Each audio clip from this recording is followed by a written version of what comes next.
પ્રીમિયમની વાત કરી લઈએ તો આ કંપનીઓના પ્રીમિયમ મે મહિનામાં આપણને સારા આવતા જોવા મળ્યા છે, પણ આજે જે રીતની એક્શન બનતી દેખાઈ રહી છે, સમાચારનું રિએક્શન અહીંયા જોવા મળતું દેખાયું છે. સમાચાર હવે એવા છે સૂત્રો તરફથી જે મળતા દેખાયા છે.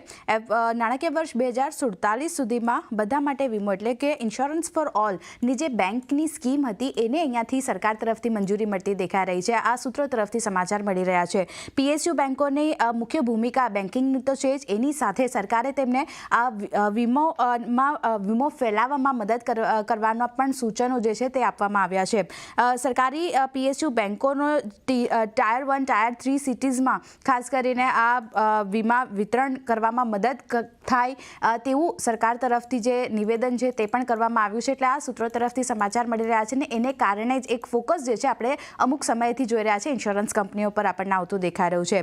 હવે લાઈફ ઇન્સ્યોરન્સના પ્રીમિયમની જો આપણે વાત કરી લઈએ તો જો મે 2025ની જો વાત કરી લઈએ તો પ્રીમિયમ ઓલમોસ્ટ આપણને 13% જેટલું વધતું જોવા મળ્યું છે. જેમાં પ્રાઇવેટ ઇન્સ્યોરન્સની જો વાત કરી લઈએ તો પ્રીમિયમમાં 17%નો વધારો જોઈ રહ્યા છે, કુલ APEમાં 10%નો અને રિટેલ APEની વાત કરી લઈએ 7% આપણને વધતું જોવા મળ્યું છે. હવે કંપની વાઇઝ આપણે પ્રીમિયમ જોઈએ તો ત્યાં પણ આપણને ડેટા જે છે તે ઘણા સારા આવતા દેખાયા છે. મે મહિનાની વાત કરી લઈએ તો સૌથી પહેલાં HDFC લાઈફનું જુઓ, પ્રીમિયમ 33% વધતું જોવા મળ્યું છે. એની સામે કુલ APEમાં 19%નો વધારો આપણે જોઈ રહ્યા છે. બીજી બાજુ એક્સિસ મેક્સ લાઈફની વાત કરી લઈએ તો ત્યાં પ્રીમિયમ 26% વધ્યું છે અને કુલ APEની વાત કરી લઈએ તો ત્યાં પણ 28%નો ગ્રોથ આપણે જોયો છે.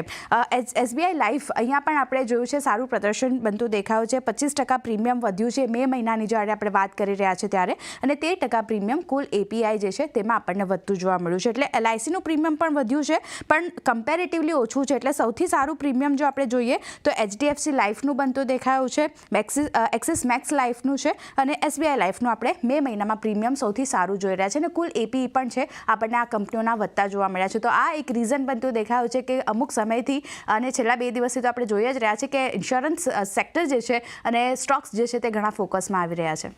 જી આરતી, આભાર આપનો.